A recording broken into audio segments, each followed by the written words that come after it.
நம்ம அனுப்புன ஆள நல்லா நம்பிட்டா போல இருக்கு. பயத்துல ஓடி வரா. சிந்தாமணி, வாங்க மாஸ்டர். என்ன எதுக்கு கோயிலுக்கு வர சொன்னீங்க? மாஸ்டர், நீங்க அந்த அம்மா வந்து அப்படி சொல்லிட்டு போனாங்கன்னு என்கிட்ட சொன்னீங்களா? நானும் அந்த அம்மாவை பத்தி இங்க விசாரிச்சேன். அந்த அம்மா ரொம்ப பவர்ஃபுல்லானவங்க, நீங்க தெரிஞ்சவங்க எல்லாம் சொல்றாங்க. அப்படியா? ஆமா மாஸ்டர், அவங்களும் இந்த கோவிலுக்கு தான் வார வாரம் வருவாங்களாம். அதனாலதான் நான் உங்களை இங்க வர சொன்னேன்.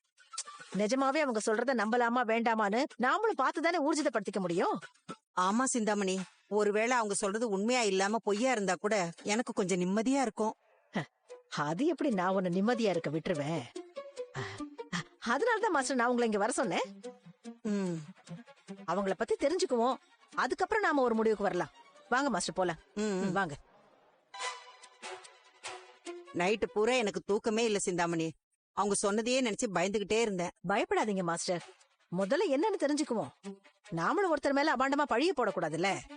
எனக்கு மீனாவை பிடிக்காதுதான், அவளுக்கு எனக்கு ஆகாதுதான். இருந்தாலும் உண்மை இல்லாத விஷயத்த நம்ம யார் மேலயும் சொல்லிடக்கூடாதுல்ல. போய் விசாரிப்போம் வாங்க.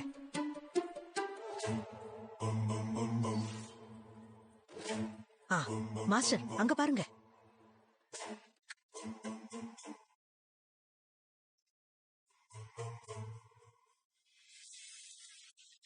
என்ன அவங்கள சுத்தி இத்தனை பேர் இருக்காங்க? நான் தான் இவங்களுக்கு நிறைய சக்தி இருக்குன்னு சொன்னேன்ல மாஸ்டர், அதனாலதான் உங்க வீட்டுக்கு நான் அவங்களை அனுப்பி வச்சேன். அம்மா, நீங்க சொன்ன மாதிரியே என் புருஷனுக்கு வேலை போயிடுச்சுமா. நீங்க சொல்லும் போது அதெல்லாம் நடக்காதுன்னு நான் நினைச்சேம்மா. ஆனா இப்ப நீங்க சொன்ன மாதிரியே நடந்துருச்சுமா. அவருக்கு வேலை இல்லைன்னா என் குடும்பமே கஷ்டப்படும். இதுக்கு நீங்க தான் ஒரு வழி சொல்லணும்.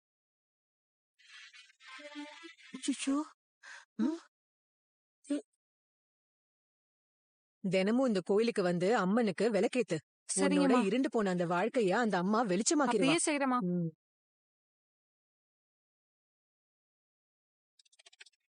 சிந்தாமணி, இப்ப வந்துட்டு போன நீங்க சொன்ன மாதிரி என் பொண்ணுக்கு நல்லது நடந்துருச்சுமா. ரொம்ப வருஷமா அவளுக்கு கல்யாணம் ஆகாம இருந்துச்சு. 30 வயசை தாண்டிருச்சு. எங்க இதுக்கப்புறம் கல்யாணமே ஆகாதோன்னு நினைச்சோம். ஆனா உங்களை வந்து பார்த்தப்போ இன்னும் 3 மாசத்துல உன் பொண்ணுக்கு கல்யாணம் கைகூடி வரும்னு சொன்னீங்க. நீங்க சொன்ன மாதிரியே நடந்துருச்சுமா. உண்மையிலேயே உங்க வாக்கு தெய்வ வாக்குமா. முதல் பத்திரிக்கை அடிச்சதும் உங்களுக்கு தாமா வந்து கொடுப்போம். நீங்க எங்க இருந்தாலும் கண்டிப்பா என் பொண்ணு கல்யாணத்துக்கு வந்துடணுமா. கண்டிப்பா நான் வரேன். சரிங்கம்மா. உன் பொண்ணோட வாழ்க்கை நல்லா இருக்கும். ரொம்ப நன்றிமா. ஆமாமா, அவங்கள உங்களுக்கு எவ்வளவு நாளா தெரியும்? ரொம்ப நாளா தெரியுமா. ஆஹா, அவங்க சொல்றதெல்லாம் நடந்துருமா? என்னமா இப்படி கேட்டீங்க?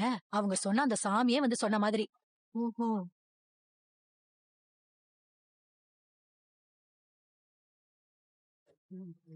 நல்லது. ரொம்ப நன்றிமா. ஏமா, அவங்க எது சொன்னாலும் நடந்துருமா? ஆமாமா, என் பொண்ணுக்கு கல்யாணம் ஆகி 3 வருஷமா குழந்தை இல்லாம இருந்துச்சு. ஓஹோ. இந்த அம்மா வந்து பார்த்ததுக்கு அப்புறம் அவங்க சில பரிகாரம் பண்ண சொன்னாங்க. கவலைப்படாத, உன் வீட்ல அடுத்த வருஷம் இதே நேரம் ஒரு ஆம்பளை குழந்தை பிறக்கும்னு சொன்னாங்க. அவங்க சொன்ன மாதிரியே என் பொண்ணுக்கும் குழந்தை பிறந்துச்சு, அதுவும் ஆம்பளை குழந்தை.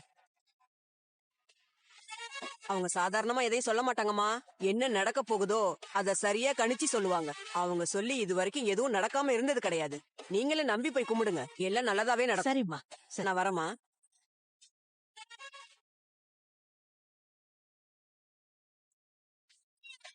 மாஸ்டர், என்ன மாஸ்டர் எல்லாரும் இப்படி சொல்றாங்க?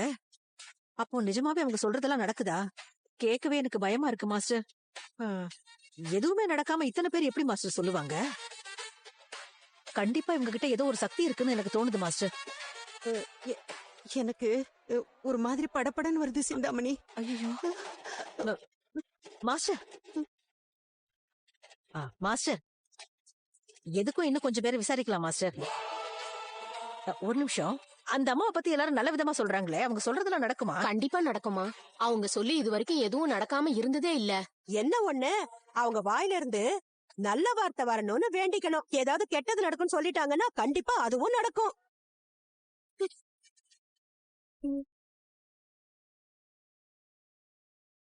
மாஸ்டர். சிந்தாமணி, எனக்கு இருந்த பயம் இன்னும் அதிகமாயிடுச்சு. நான் வராம இருந்திருந்தா கூட இந்த அளவுக்கு எனக்கு பயம் வந்திருக்காது. எனக்கு இப்ப அடி வயித்தெல்லாம் கலக்குது. அவருக்கு ஏதாவது ஆயிடுச்சுன்னா நான் என்ன பண்ணுவேன்? பயப்படாதீங்க மாஸ்டர், எனக்கும் ஒரு மாதிரியா தான் இருக்கு. என்ன சொல்றதுனே தெரியல. நம்ம வேணா இன்னொரு வாட்டி அந்த அம்மாவை போய் பாப்போம். வாங்க. தப்பு நடக்காம இருக்க நீங்க தாமா ஒரு வழி சொல்லணும். வெள்ளிக்கிழமை வந்து இங்க விளக்கேத்து. சரிங்க அம்மனை வேண்டிக்கோ, எல்லாமே நல்லதாவே நீங்க நடக்கும். சொல்றபடியே அம்மா செய்றேன். வணக்கம்மா. நீ இதுக்குமா இங்க வந்த? கோவப்படாதீங்கம்மா. எனக்கு என்ன தலையெழுத்தா உன் வீட்டுக்கு வந்து உன்னோட எதிர்காலத்தை எல்லாம் சொல்றதுக்கு? உன் வீட்ல ஒரு கெட்டது நடக்க போகுது, அதை தடுக்கணும்னு ஒரு எச்சரிக்கை கொடுத்தேன். உன் பையன் என்னமோ கொல்றதுக்கு வரான், அதுவும் குத்து விளக்கு இடத்துல குத்த வரான். அப்படி பண்ணது எனக்கு எவ்வளவு பெரிய அவமானம் தெரியுமா? அது என்ன மட்டும் இல்ல, கடவுளுடைய வார்த்தையே அவமதிக்கிற மாதிரில இருக்கு. பழைய படம் ஏதாவது பாத்துட்டு வந்துட்டாளா? ஓவரா நடிக்கிறாளே. மன்னிச்சுக்கோங்கம்மா, அவன் குணமே அதுதான். சொல்லிட்டேனே, உன் தாலி நிலைக்கணும்னா உன் மருமக அந்த வீட்டை விட்டு வெளியே போகணும். மருமகளா? ஏன் 2வது மருமக மீனாடு தானே முதல்ல சொன்னீங்க?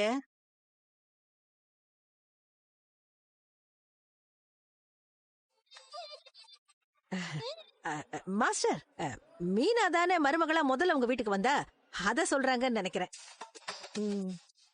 அதான் முதல்ல வந்த 2வது மருமக அந்த வீட்டை விட்டு வெளியே போகணும்னு சொல்றேன்.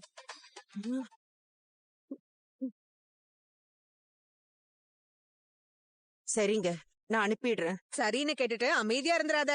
அவ உன் வீட்ல இருக்க உன் தாலி கழுத்தை விட்டு இறங்கிட்டே இருக்கும். ஐயோ, அப்படி மட்டும் சொல்லாதீங்கம்மா. நான் அவளை வெளியில அனுப்பிச்சிடுறேன். முதல்ல அதை செய், அப்போதான் நல்லதே நடக்கும். இந்தா.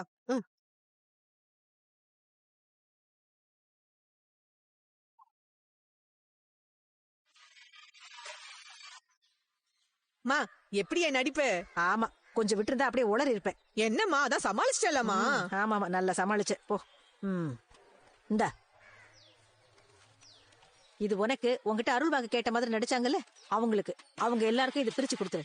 சரியா? கொஞ்ச நாளைக்கு இந்த ஊர்லயே இருக்காத, எங்கேயாவது வெளியூர் போயிடு. சரிங்க. பணம் தேவைப்பட்டா எனக்கு போன் பண்ணு, நான் அனுப்பி வைக்கிறேன். சரிம்மா, அப்ப நான் புறப்படுறேன்.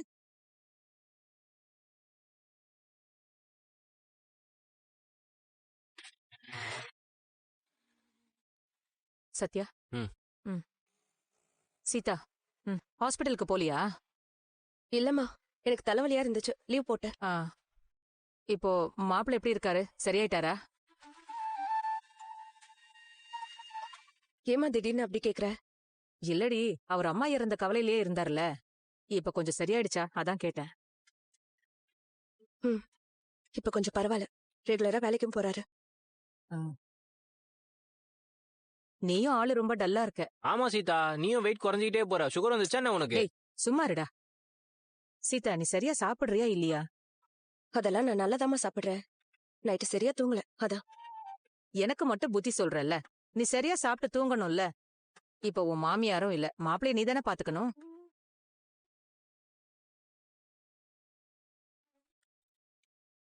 வா சீதா. எப்ப வந்த? இப்பதான்க்கா வந்தேன். காஃபி எடுத்துட்டு வரட்டுமா? வேண்டாமா, அம்மா சொன்னாங்கக்கா, அத்தை உன்னை வீட்டை விட்டு விரட்டுறதுக்கு ஃபுல் பிளான் பண்ணிட்டு இருக்காங்க போல.